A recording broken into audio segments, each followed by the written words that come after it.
खुलुमबाय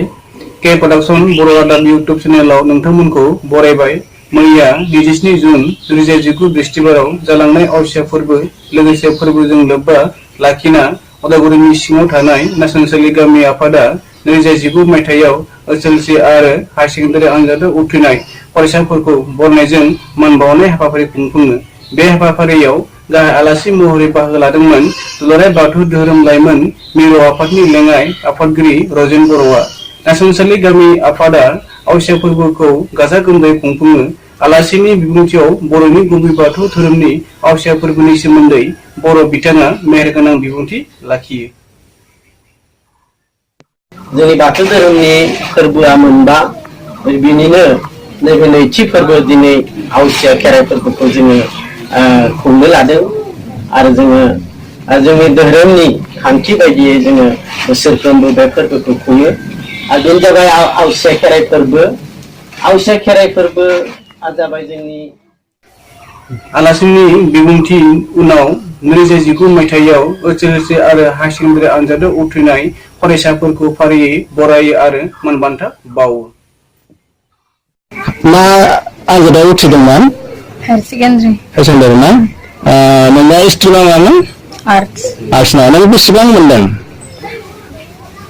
second mark total मार्कआ 312 पार्सेन्टआ बेसेबां? 62 letter बेसेबां? गैया लेटार गैया ना? पार्सेन्टआ 62 आरो ना? ओमफ्राय बे फरायखांनायनि उनाव नोङो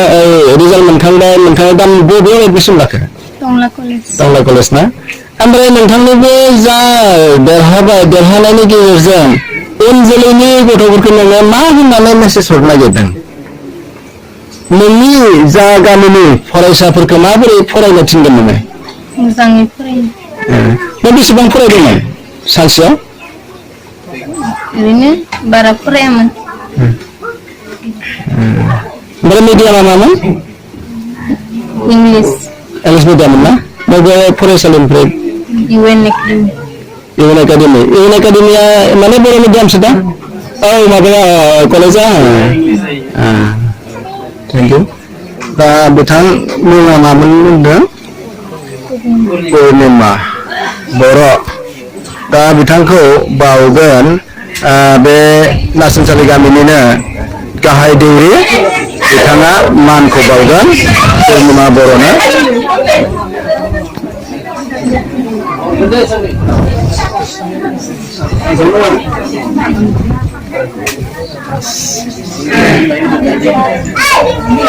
दायो नैबे समाव बर' मिडियामजों फरायनानै मेट्रिक आनजादाव सेथि थाखोआव उथ्रिनाय फरायसा बिथाङा मोनबा साबजेक्टआव लेटार लानानै पास खालामदों। बिथांनि मुङानो जादों थुलुंगा बर', मुस्रि थुलुंगा बर'। आरो बिथां मुस्रि थुलुंगा बर'खौ बरायदों दुलाराय बाथौ गौथुमनि लेङाइ आफादगिरि लाइमोन आफादनि रजेन बर' बिथाङा। दा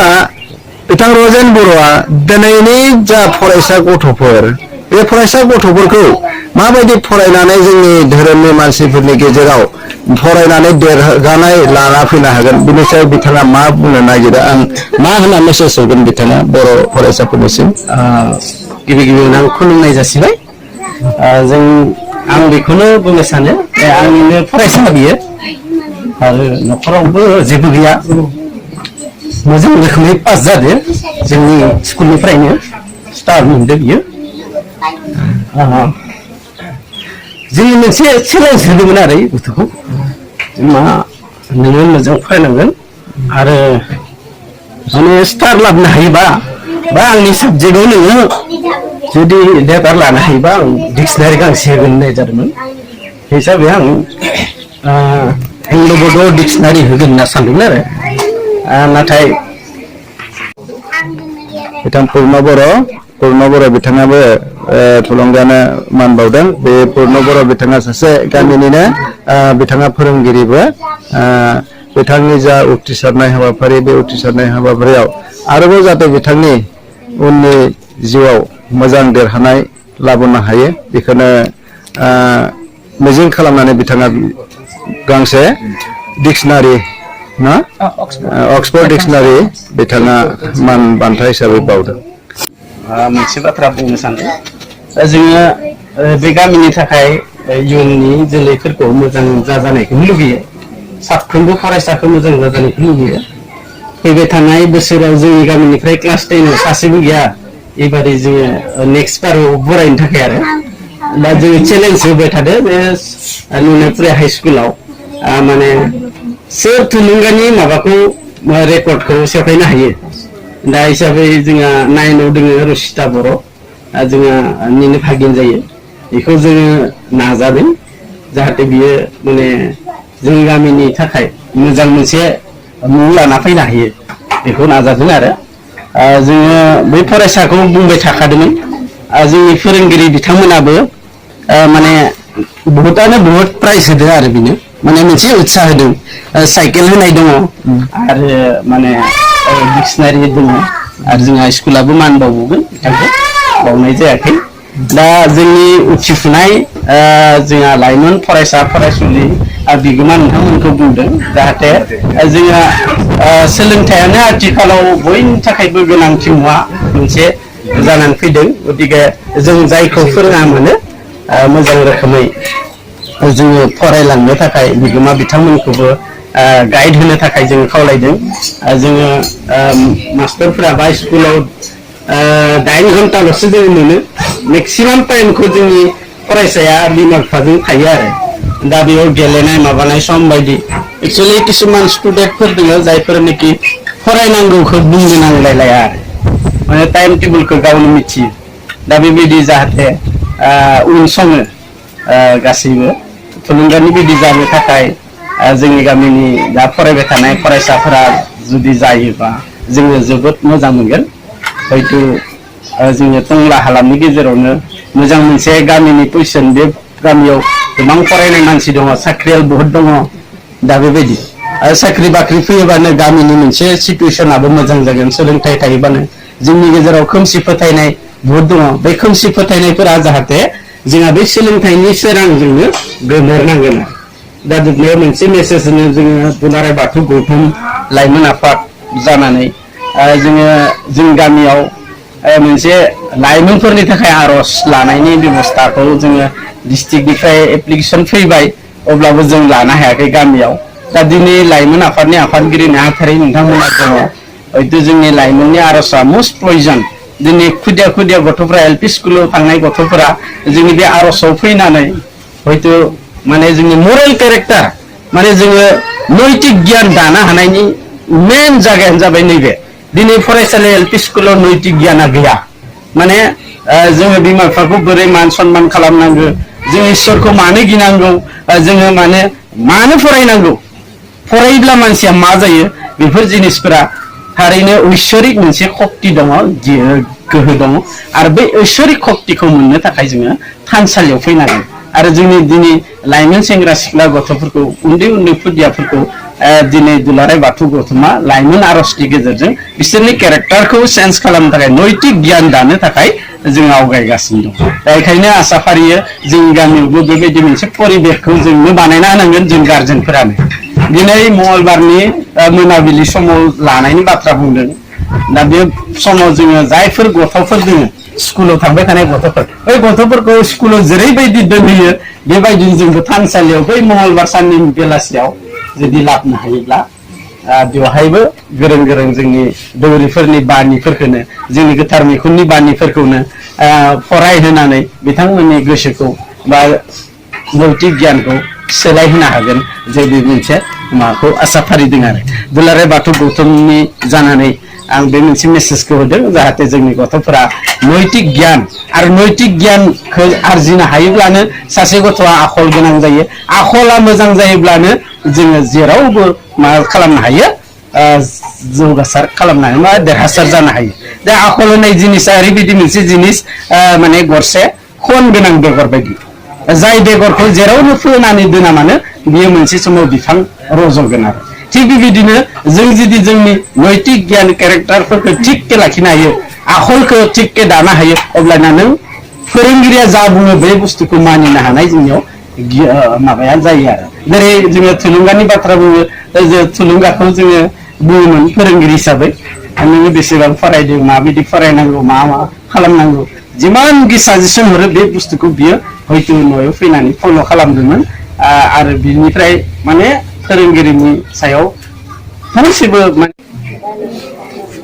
बिथां मेदुला बर' बिथाङाबो नैथि थाखोआव बा नैथि मासि लानानै हायार सेकेन्डारिखौ उथ्रिनो हादों बिथांखौ बरायदों दुलाराय बाथौ गौथुम उदालगुरि जिल्लानि आसारि राजेन बर' बिथाङा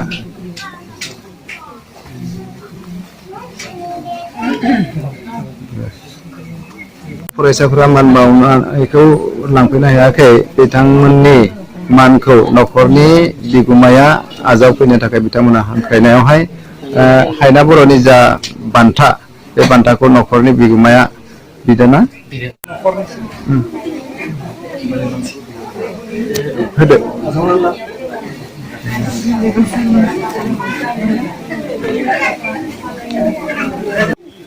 नैबे जाबाय हिन्दुमतीनि बिमा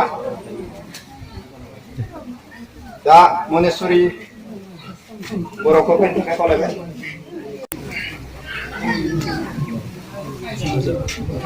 मनेश्वरी बर' बेनि उनाव दङ जोंहा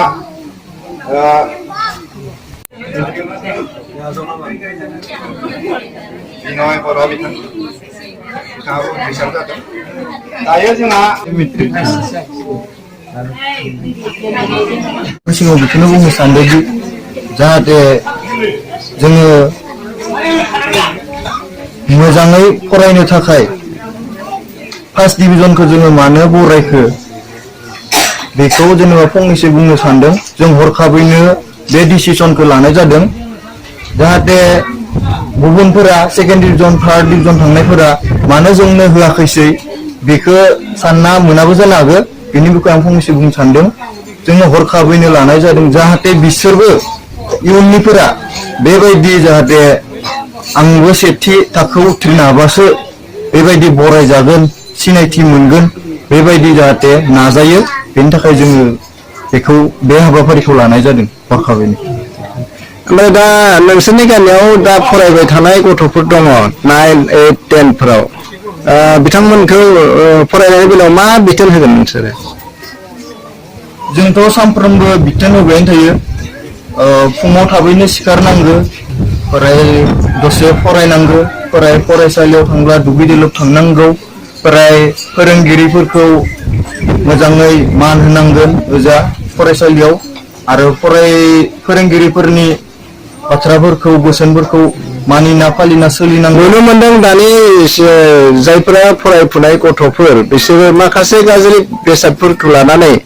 गावनि फरायनायनि बिथिङाव समखौ खम खालामना लायो बे बेलायाव माबाफोर बुंगोन नामा बे बेलायावथ' जोङो बुंबाय थायो बुंनाया फ्राय माने इमान प्रेसार होना बुंद्रायनाय जाया आरो जोङो डाइरेक्ट स्पटआव नुबाथाय बुङो मानो बिब्दि खालामदों नाथाय जोंनि आन्दोआला बबेबा खनाफोराव स्रि स्राय बेफोरबायदि गाज्रि निसा बुस्थुखौ लाखोमाग्राबो दं नाथाय जों बेखौ नुस्लाब मोना नुनायफोरखौ जों बुङो डाइरेक्टलि मोना बिब्दि खालामनो होननानै बिमा बिफाखौबो जोङो बुंनांगोन जनायनांगोन बिमा बिफाया नुवाबो जानो हागौ स्रोद स्राद बिसोरो बहाबा सोबथिङो लोंथिङो जाबथिङोबो जानो हागौ बेखौ जोङो नुब्ला बिमा बिफाखौ बुंनांगोन फोरमायनांगोन जोंबो बादा होनांगोन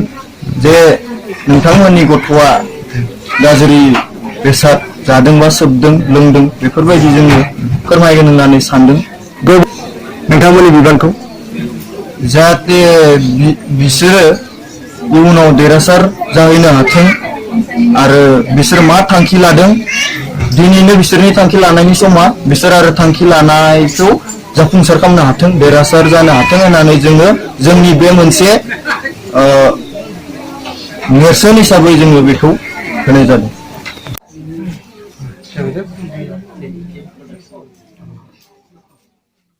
टंला दख'रा बाथौ गौथुमा देग्लायबो दख'रानि थानसालियाव आवसिया फोरबोखौ गोबां सिबियारि दौरि दौसि जिल्ला आफादनि दैदेनगिरि लोगोसे दख'रानि बिबानगिरिफोरखौ लाना गाजा गोमजायै खुंफुङो होनना खौरां बुथुमगिरि बिना बसुमतारिया फोरमायहरो